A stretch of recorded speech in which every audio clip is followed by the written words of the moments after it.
and welcome back to Your Viewpoint. This is your host, Patrick Deya. Your Excellency, you come from a background of good citizenship. You worked with issues of development from the Ufadeli, to promote the human elements Yes. of development, health, Yes. um, partnership within communities, Yes. civil society, business and government. And, That's and you have a right. long history, you work in several places. Yes.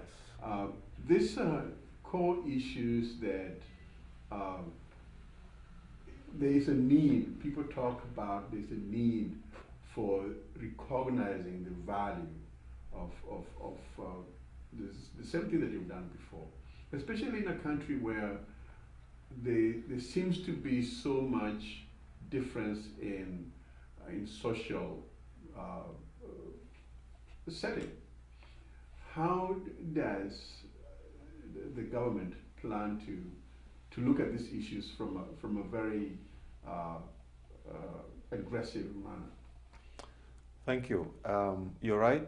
My background is primarily in civil society. I've worked in community development, community organizing, issues of social justice. That has been my life. So this work in government and in diplomacy is fairly new for me. And in fact, if it wasn't for the fact that Kenya was on the path to reform, it is very possible that I would not have accepted to take an appointment in this government. The reason why I took the appointment was that I had a very good sense and feeling about what I saw happening in Kenya at the beginning of 2008 in terms of the reform agenda.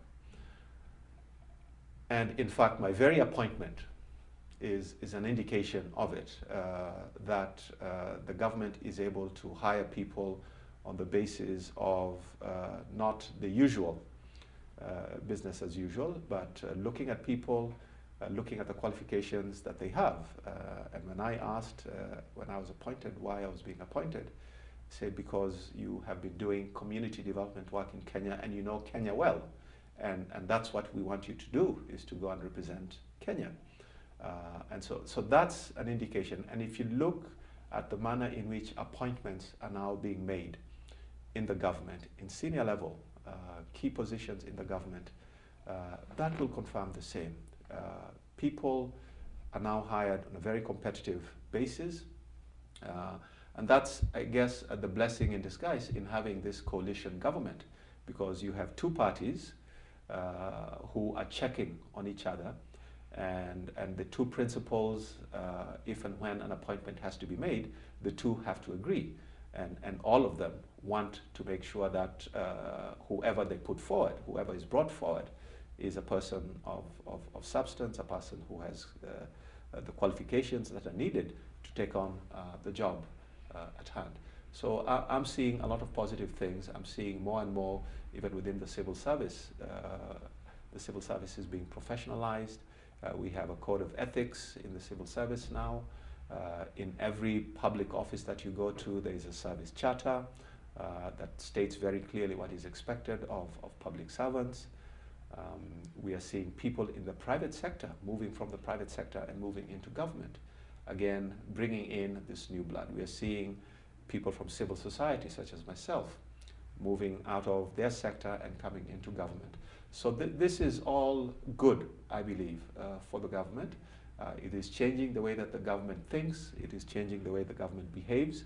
And I think ultimately it will bring about significant changes in terms of the performance of the public sector. And at the time you came, the relationships between the U.S. and Kenya was not very warm, due to certain things that your predecessor probably did do, especially, for example, talking about criticizing the current president before he was president, for talking about corruption and things like that. That's right. And how have you dealt with that? Well, you're right. There were issues, but I must say, uh, generally speaking, the relationship between the United States and Kenya has been a good, positive, and a healthy relationship since the time of our independence in 1963.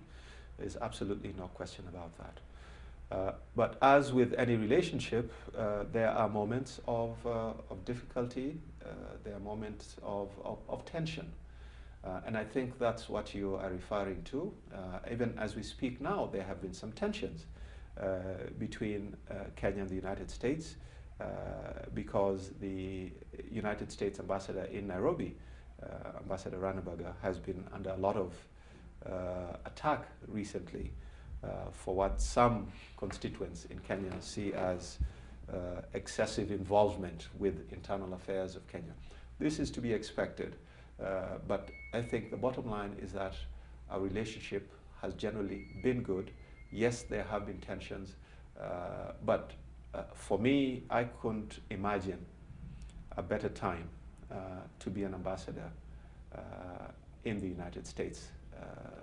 The election of President Obama was historic, not just for the United States. It was a historic moment for the whole world. We all watched it, we all cheered it, we all celebrated it. So I feel very honored and very privileged to be serving Kenya at this point in time.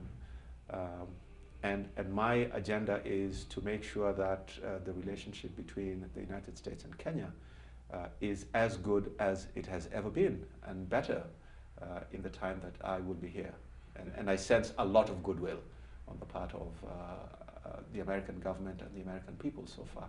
And you have a common background with the President of the United States, community organizing. That's right, yes.